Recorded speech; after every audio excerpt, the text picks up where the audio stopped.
আসসালামু আলাইকুম ওরহমতুল্লাহ। কেমন আছেন? আশা করি ভালো আছেন। তো গুরুত্বপূর্ণ কিছু আলোচনা আপনাদের সামনে পেশ করার জন্য হাজির হলাম ইনশাআল্লাহ। আমরা অনেকেই এমন আছি যে আমাদের অজান্তেই কিছু কাজ হয়ে যায়, আর সেই কাজটির মাধ্যমে আমাদের কপালে অর্থাৎ ভাগ্যে দুর্ভোগ নেমে আসে, পরে আফসোস করতে থাকি।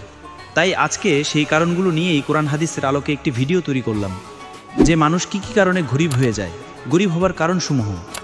হযরত উমর ফারুক রাদিয়াল্লাহু আনহু এর বাণী। আমিরুল মুমিনিন হযরত উমর ফারুক রাদিয়াল্লাহু আনহু ইরশাদ করেছেন, মানুষ কেন গরিব হয়ে যায় আমি তোমাদের তা জানাচ্ছি, এগুলো থেকে সাবধান থেকো। খুব মনোযোগ দিয়ে এই কারণগুলো মুখস্থ করে রাখবেন ইনশাআল্লাহ। গরিব হওয়ার কারণগুলো: ১ নম্বর, ঘরে মাকড়সার জাল রাখা। ২ নম্বর, মিথ্যাবাদীর ঘরে খাওয়া। ৩ নম্বর, বেভিচারে লিপ্ত হওয়া। ৪ নম্বর, অতিরিক্ত লোভ করা। ৫ নম্বর, আসর ও এশার নামাজের আগে ঘুমানো। ৬ নম্বর, অতিমাত্রায় রাগ করা। ৭ নম্বর, সঙ্গীত ও হেয়ালি গান শোনা। ৮ নম্বর, রাতে অতিথি ও মুসাফিরকে ফিরিয়ে দেওয়া। ৯ নম্বর, রুজি রোজগারকে ভাগ্যের হাতে ছেড়ে দেওয়া, চেষ্টা না করা। ১০ নম্বর, আত্মীয়তার সম্পর্ক ছিন্ন করা। এই কাজগুলো মানুষকে গরিবের দিকে ঠেলে দেয়।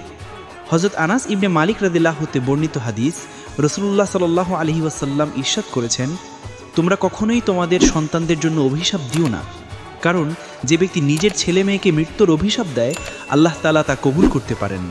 ভিডিওটি দেখে যদি আপনাদের উপকারে আসে, অবশ্যই আমাদের চ্যানেলটি সাবস্ক্রাইব করে রাখবেন এবং পাশে থাকা বেল আইকনটি বাজিয়ে দিন, যাতে পরবর্তী এরকম গুরুত্বপূর্ণ ও ইসলামী জিন্দেগি গড়ার লক্ষ্যে ইসলামিক ভিডিও সবার আগে আপনি পেয়ে যান। ও দাওয়াতের নিয়তে ভিডিওটি শেয়ার করে অপরকেও এগুলোর উপর আমল করার সুযোগ করে দিন ইনশাআল্লাহ।